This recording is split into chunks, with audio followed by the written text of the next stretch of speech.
Hello everyone, आप सभी का फिर से स्वागत है आज की न्यू पाइथन वीडियो में। तो आज हम लोग क्लास के कॉन्सेप्ट को आगे बढ़ाते हुए इनहेरिटेंस के बारे में पढ़ने वाले हैं। तो मैं बना रहा हूँ वीडियो 62.py।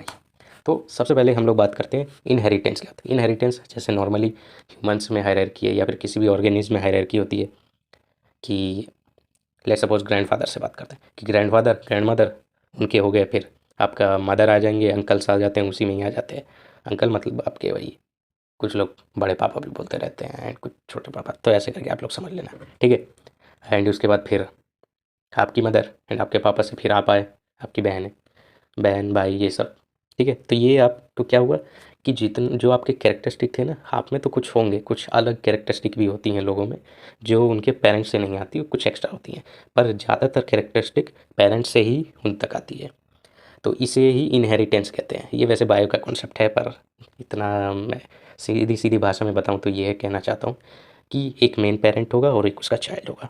चाइल्ड के पास कुछ अपने प्रॉपर्टीज़ होंगे और बाकी प्रॉपर्टीज़ उसने पेरेंट्स से बोरो करी होगी, मतलब पेरेंट्स के पास जो प्रॉपर्टीज़ है वो चाइल्ड पे आई होगी, ठीक है। तो आज हम लोग देखने वाले हैं सिंगल इनहेरिटेंस को। सिंगल इनहेरिटेंस मतलब एक पेरेंट है एक चाइल्ड है, सीधी सीधी बात। तो सबसे पहले मैं बताता हूँ इसका ज़रूरत कहाँ है, क्यों ज़रूरत पड़ रही है हमें। तो मान लो ये स्टूडेंट नाम की क्लास है, तो इसको जैसे मैं यहाँ से कॉपी करके ले आता हूँ, Ctrl+C एंड Ctrl+V, ठीक है। तो इसमें हम लोग स्टूडेंट को बना सकते हैं और उसका डेटा वगैरह रखा जा सकता है, नेम कोर्स करंट से। तो मान लो कि अब मैं चाहता हूँ कि उसमें ना इसका मार्क्स भी हैंडल करा जाए स्टूडेंट का। तो स्टूडेंट का मार्क्स हैंडल करने के लिए मैं चाहता हूँ कि वो इसमें ना हो, उसके लिए एक अलग क्लास रहे। तो अलग क्लास के लिए क्या मैं ये करूँगा कि क्लास स्टूडेंट मार्क्स, ठीक है। और इसके बाद ये स्टूडेंट की प्रॉपर्टी को Ctrl+C करके Ctrl+V करूँ और इसके बाद स्टूडेंट मार्क्स भी लिखूँ। तो मैं बेवकूफ़ होऊंगा ना फिर, क्योंकि मैं क्लास के कॉन्सेप्ट को हम लोग इसीलिए यूज़ कर रहे हैं ताकि हमें ना एक ही चीज़ बार बार ना करनी पड़े, हमारा टाइम बचे। और ये तो मैं जैसे ही यहाँ से Ctrl+C करके Ctrl+V करने की हालत ख़राब। मैं तो फिर क्लासेस के कॉन्सेप्ट को, जो मेन कोर लॉजिक था, उसी को मैंने वायलेट कर दिया। तो इसी को हम इनडायरेक्टली, जैसे स्टूडेंट मार्क्स, हम चाहते हैं कि भाई उसमें ये सारी चीज़ें भी हों इंक्लूड, तो हम कुछ नहीं करते, स्टूडेंट मार्क्स है यहाँ पे ये पैरेंथेसिस लगाओ और फिर उसके बाद जिस क्लास से आप एक्सटेंड करना चाहते हो वो यहाँ लिख दो।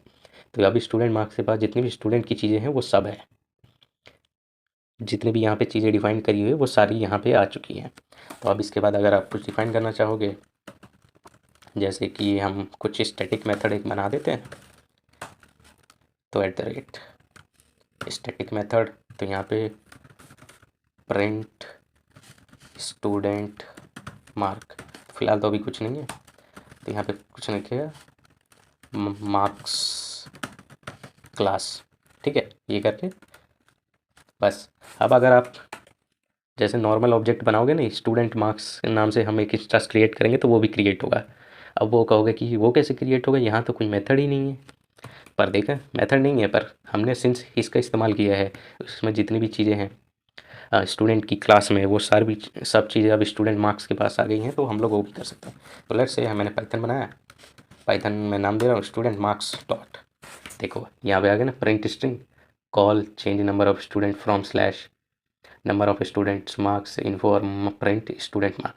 तो जैसे मैं करवाता हूँ फ्रॉम स्लैश, कंस्ट्रक्ट करते हैं, तो नाम देना पड़ रहा है मुझे पाइथन, अच्छा स्लैश है तो पाइथन 5 1, ठीक है। और इसके बाद अगर मैं Python dot print student marks को कॉल करूँ तो ये दोनों रद्द कर जाएंगे, देखा। तो ये मार्क्स क्लास आ गई, Ctrl+V। तो यहाँ पे जो स्टूडेंट्स की, और यहाँ से अगर देखो यहाँ पे मैं लिखूँ पाइथन डॉट प्रिंट इन्फो तो वो भी चल जाएगा। प्रिंट इन्फो में हमें कुछ देना पड़ता है क्या,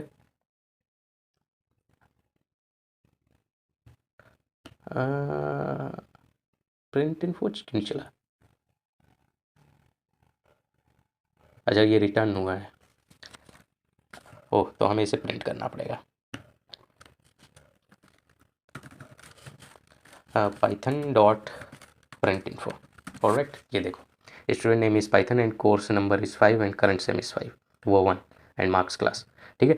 तो ऐसे करके आपने देखा ना, ये स्टूडेंट मार्क्स ने जितनी भी स्टूडेंट में चीज़ें थी उन सबको उठा लिया एंड हमने सिंस स्टूडेंट मार्क्स से एक इंस्टेंस क्रिएट किया है तो वो यहीं पे क्रिएट हुआ है, वो मतलब ये नहीं हुआ है।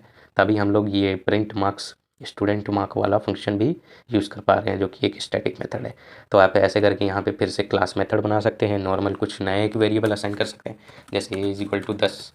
ठीक है, तो अगर मैं यहाँ प्रिंट करवाऊँ पाइथन ए, तो इसको अगर हम लोग प्रिंट करवाते हैं, प्रिंट करो पाइथन के ए की वैल्यू, तो वो आ गई 10। लेकिन यहीं पे अगर मैं एक सी इज इक्वल टू स्टूडेंट नाम से ही एक वो बना दूँ, स्टूडेंट की क्लास का एक इंस्टेंस बनाऊँ, तो स्टूडेंट में फ्रॉम स्लैश बोलूँगा C++/1/7। ठीक है, और उसमें अगर सी में ये ए को एक्सेस करने का ट्राई करूँ तो वो नहीं कर पाऊँगा मैं। तो सी डॉट ए, ये देखो यहाँ एरर ये ऐसे ही दिखा रहा है, पर मैं रन करके दिखाता हूँ, ये देखो। तो ये मार्क्स क्लास, ये पहली लाइन ये वाली प्रिंट हो गई, पाइथन डॉट प्रिंट इन्फो। ठीक है, उसके बाद ये प्रिंट हुआ Python dot print student mark, तो उसने बोला मार्क क्लास, फिर पाइथन डॉट ए की वैल्यू 10। फिर उसके बाद जैसे मैंने बोला ना सी डॉट ए, तो सी एक स्टूडेंट क्लास का एक इंस्टेंस था, तो वहाँ पे मैंने जैसे ही वो किया तो इसने बोल दिया भाई student object has no attribute a, तो मतलब स्टूडेंट में ऐसा कोई वेरिएबल ही नहीं है जिसमें ये है वैल्यू, तो वो स्टूडेंट मार्क्स में है, इसीलिए वो जब हमने स्टूडेंट मार्क्स का इंस्टेंस बनाया तब वो हमें मिला, लेकिन जब हमें स्टूडेंट का बनाया तब हमें ए की वैल्यू नहीं मिली, और ए था ही नहीं वहाँ।